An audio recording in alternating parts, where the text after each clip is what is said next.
ನಿನ್ನೆ ಅವರಿಗೆ ರೈಟಿಂಗ್ನಲ್ಲಿ ಪತ್ರವ್ಯವಹಾರ ಮಾಡಲಾಗಿತ್ತು. ಈ ಅನುಮತಿ ನಿರಾಕರಿಸಲಾಗಿದೆ. ಆದರೆ ಕೂಡ ಇವರು ತಗೊಂಡಿದ್ದಾರೆ. ಕಾನೂನಿಗಿಂತ ದೊಡ್ಡ ಯಾವ ವ್ಯಕ್ತಿ ಇಲ್ಲ, ಯಾವುದೇ ಸಂಘಟನೆ ಇಲ್ಲ.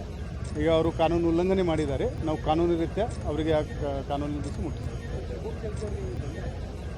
ಹೌದು, ಶುಭಂ ಶೆಳ್ಕೆ ಅವ್ರದ್ದು ಯಾವುದೇ ಪ್ರಚೋದನಕಾರಿ ಸ್ಟೇಟ್ಮೆಂಟ್ ಕೊಡ್ತಾರೆ, ಅದಕ್ಕೋಸ್ಕರ ಅವ್ರದ್ದು ಆಲ್ರೆಡಿ ಬಾಂಡ್ ಅವರಿತ್ತು. ನಾವು ಇವರು ಪದೇ ಪದೇ ಮಾಡ್ತಾ ಹೋಗ್ತಾರೆ, ಅದಕ್ಕೋಸ್ಕರ 5 ಲಕ್ಷದ್ದು ಬಾಂಡ್ ಅಮೌಂಟ್ ಮಾಡಿಸಿದ್ದೀವಿ. ಈಗ ಅದು ನೋಟಿಸ್ ಜಾರಿ ಮಾಡಿದ್ದೀವಿ ಅವರಿಗೆ. ನಿಮ್ಮ ಬಿಹೇವಿಯರಿಂದ ನೀವು ನಿಮ್ಮ ಬಾಂಡ್ ಕಂಡೀಷನ್ ವೈಲೇಟ್ ಮಾಡಿದ್ರಿ ಅಂತ. ಸೊ ಅವರು ಸರ್ಕಾರಕ್ಕೆ 5 ಲಕ್ಷ ಜಮಾ ಮಾಡಬೇಕು.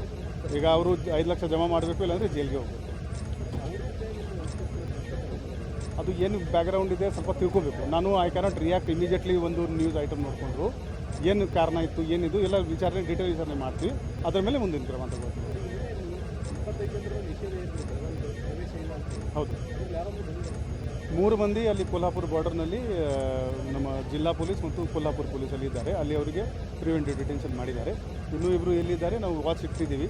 ನಮ್ಮ ಚೆಕ್ ಪೋಸ್ಟ್ನಲ್ಲಿ ನಮ್ಮ ಪೊಲೀಸ್ ಚೆಕಿಂಗ್ ಮಾಡ್ತಾಯಿದ್ರೆ ಅವರು ಇಲ್ಲಿ ಬಂದರೆ ಅವ್ರ ಮೇಲೆ ಕೂಡ ನಾವು ಕಾನೂನು ರೀತಿಯ ಕ್ರಮ ತಗೊಳ್ತೀವಿ.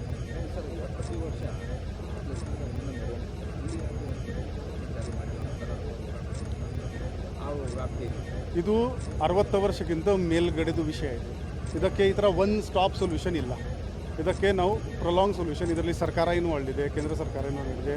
ಮಾನ್ಯ ಹೈಕೋರ್ಟ್ನಲ್ಲಿ ಕೂಡ ಅದು ಪಿಟಿಷನ್ ಹೋಗಿದೆ. ಸಾಕಷ್ಟು ವಿಚಾರಗಳು ಇದೆ. ಎಲ್ಲರಿಗೂ ನಾವು ಒಪಿನಿಯನ್ ತಗೊಂಡು ಮುಂದಿನ ಕ್ರಮ ತಗೊಳ್ತೀವಿ.